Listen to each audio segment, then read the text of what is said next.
welcome back to channel DR Kosi MPD TV.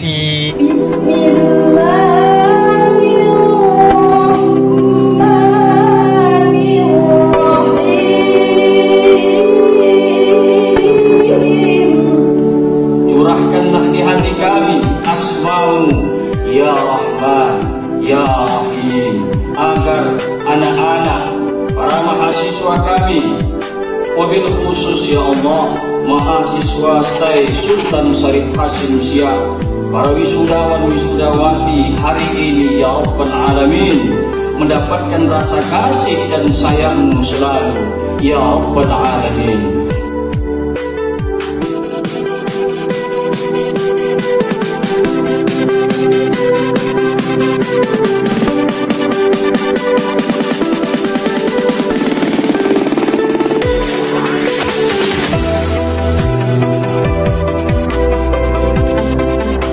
Mahasiswa yang dirahmati oleh Allah Subhanahu wa Ta'ala, di perkuliahan hari ini saya akan menyampaikan yakni metodologi penelitian.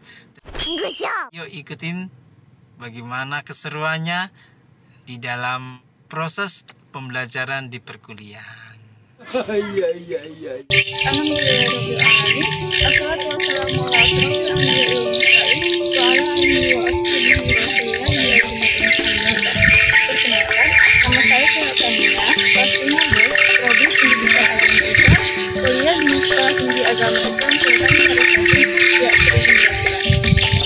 Baiklah, di sini saya akan memenuhi tugas institusi saya dengan mata kuliah menggunakan metodologi penelitian kuantitatif yang diambil oleh dosen Dr. Iwan Apik. A few moments later. Apa sih masalah penelitian? Masalah penelitian adalah masalah yang ingin diteliti seseorang. Masalahnya bisa apa saja yang ditemukan, tidak memuaskan atau tidak ada penyelesaiannya. Pernyataan perkara yang harus diubah, apa saja yang tidak berjalan seperti seharusnya, masalah meliputi daerah yang menjadi perhatian peneliti sebagai pendidik, keadaan yang ingin diperbaiki, kesulitan yang ingin diatasi, dan pertanyaan yang membutuhkan jawaban. Nah, hal apa saja yang harus diperhatikan dalam masalah penelitian? Kriteria yang harus diperhatikan dalam mengidentifikasikan masalah untuk merumuskan suatu masalah penelitian ilmiah memiliki ciri-ciri sebagai berikut. Pertama, masalah menanyakan dua atau lebih variabel. Masalah dinyatakan atau dirumuskan secara jelas dan tidak ambiguus. Masalah dapat didukung dengan data empiris. Masalah tidak menyangkut moral dan etika sesuai dengan keinginan dan kemampuan peneliti. Dan selanjutnya dapat bermanfaat bagi peneliti dan masyarakat. Selanjutnya, faktor-faktor merumuskan masalah penelitian. Kualitas penelitian sangat dipengaruhi oleh perumusan masalah yang akan diangkat. Masalah merupakan faktor yang dapat menentukan berhasil atau tidaknya penelitian. Beberapa faktor yang harus diperhatikan dalam merumuskan masalah penelitian adalah pertama yaitu kebaruan dan menghindari duplikasi yang tidak perlu. Selanjutnya, pentingnya mewakili dan pelaksanaan lapangan. Adanya dorongan keingetahuan secara intelektual, kualifikasi pribadi atau kualifikasi penelitian. Ketersediaan data dan metode yang dapat digunakan. Selanjutnya, peralatan khusus dan kondisi kerja yang mendukung proses penelitian.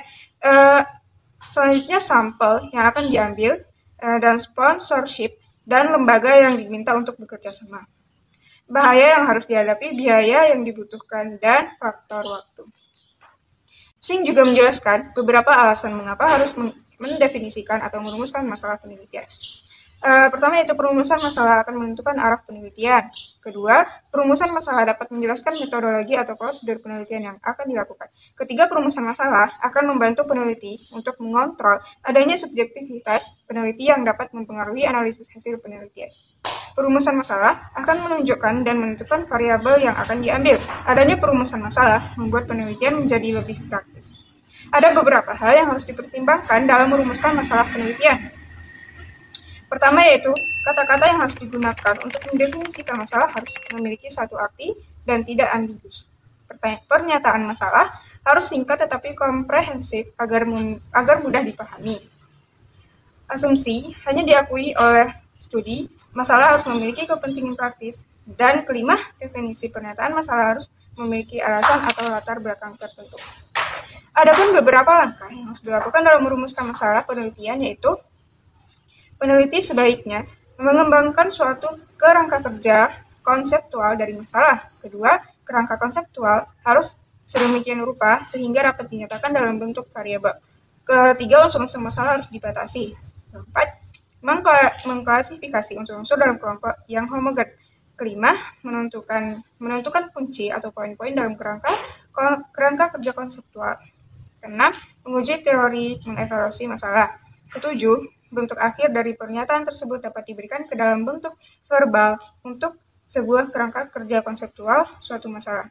Dan yang terakhir, memutuskan kesulitan praktis dalam melakukan penelitian. Nah, selanjutnya adalah memilih masalah penelitian. Sebelum memilih masalah, terlebih dahulu peneliti harus menentukan topik penelitian. Untuk menentukan topik penelitian seseorang, peneliti harus terlebih dahulu menanyakan pada diri sendiri tentang beberapa pertanyaan berikut. Pertama, apakah topik tersebut dapat dijangkau atau dikuasai? Kedua, apakah bahan-bahan atau data-data tersedia untuk diteliti? Ketiga, apakah topik tersebut penting untuk diteliti atau tidak? Keempat, apakah topik tersebut menarik untuk diteliti dan apakah topik tersebut menarik diteliti atau dikaji? Nah, setelah topik ditentukan, selanjutnya peneliti harus memilih masalah penelitian yang sesuai dengan topik tersebut. Pertimbangan dalam memilih masalah penelitian. Pertama yaitu masalah masih baru, aktual, praktis, memadai, sesuai dengan kemampuan peneliti, sesuai dengan kebijaksanaan pemerintah, dan ada yang mendukung. Berdasarkan pertimbangan tersebut, sebelum melakukan pemilihan masalah penelitian, maka peneliti harus menjawab beberapa pertanyaan agar masalah yang diteliti layak dan relevan. Pertama yaitu, apakah masalah yang akan diteliti merupakan masalah yang sedang hangat di dalam masyarakat saat ini? Kedua, apakah masalah tersebut benar-benar ada di masyarakat? Ketiga, seberapa jauh masalah tersebut dirasakan dan apakah penduduk atau masyarakat merasakan masalah tersebut? Keempat, apakah masalah tersebut mempengaruhi kelompok tertentu? Kelima, apakah masalah tersebut berhubungan dengan masalah humaniora, sosial, kesehatan, atau ekonomi? Keenam, apakah masalah tersebut berhubungan dengan aktivitas program yang ditekuni? Dengan beberapa pertimbangan dan pertanyaan tersebut diharapkan akan dapat dirumuskan masalah penelitian yang layak dan relevan, sehingga masalah peneliti memberikan manfaat baik secara teoritis maupun praktis. Selanjutnya yaitu bentuk-bentuk masalah penelitian. Pertama, masalah deskriptif. Kedua, permasalahan eksploratif. Ketiga, permasalahan eksplanatif. Nah, selanjutnya, teori penelitian. Pengertian teori penelitian. Ada dua istilah yang perlu dijelaskan sebelum mendefinisikan teori, yaitu konsep dan proposisi.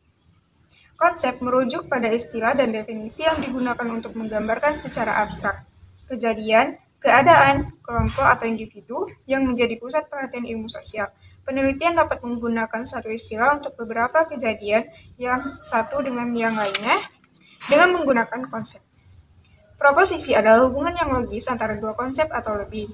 Sebuah realistis sosial dalam analisis yang lebih sederhana dapat digambarkan sebagai suatu proposisi. Akan tetapi, sebuah realitas dapat digambarkan sebagai beberapa hubungan antar konsep atau proposisi.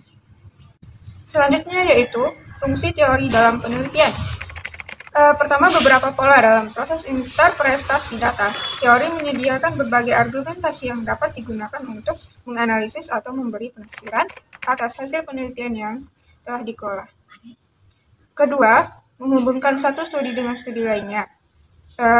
Ketiga, menyajikan kerangka sehingga konsep dan variabel mendapatkan arti penting. Keempat, memungkinkan peneliti menginterpretasikan data yang lebih besar dari temuan yang diperoleh di suatu penelitian. Selanjutnya yaitu proses penelitian kuantitatif. Secara singkat, proses kuantitatif dimulai dari teori. Penelitian kuantitatif memang bertujuan untuk menguji atau memverifikasi sebuah teori. Dalam hal ini teori masih bersifat abstrak dan konseptual. Untuk itu, teori diwujudkan dalam bentuk hipotesis yang merupakan dugaan sementara atas permasalahan penelitian. Hipotesis dirumuskan berdasarkan teori. Hipotesis merupakan wujud konkret hasil operasionalisasi teori bersifat abstrak. Jika hipotesis sudah dirumuskan, proses penelitian dilanjutkan dengan proses observasi atau pengumpulan data. Data yang telah dikumpulkan kemudian dianalisa untuk memperoleh simpulan agar dapat digeneralisasi, hasil penelitian yang sudah digeneralisasi tersebut dapat diposisikan sebagai teori baru. Teori baru ini dapat berupa teori yang memperkuatkan teori lama. Teori baru ini pun dapat diuji kembali melalui penelitian-penelitian selanjutnya.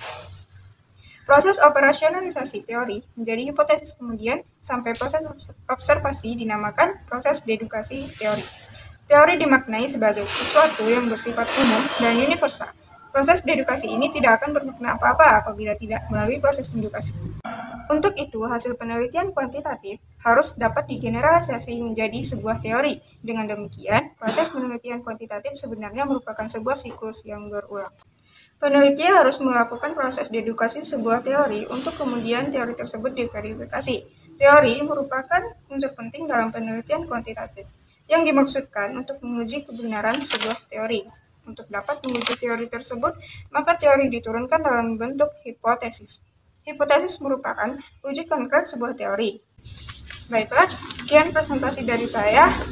Mohon maaf jika ada kesalahan dan kekurangan. Wabillahi taufiq wal hidayah. Assalamualaikum warahmatullahi wabarakatuh.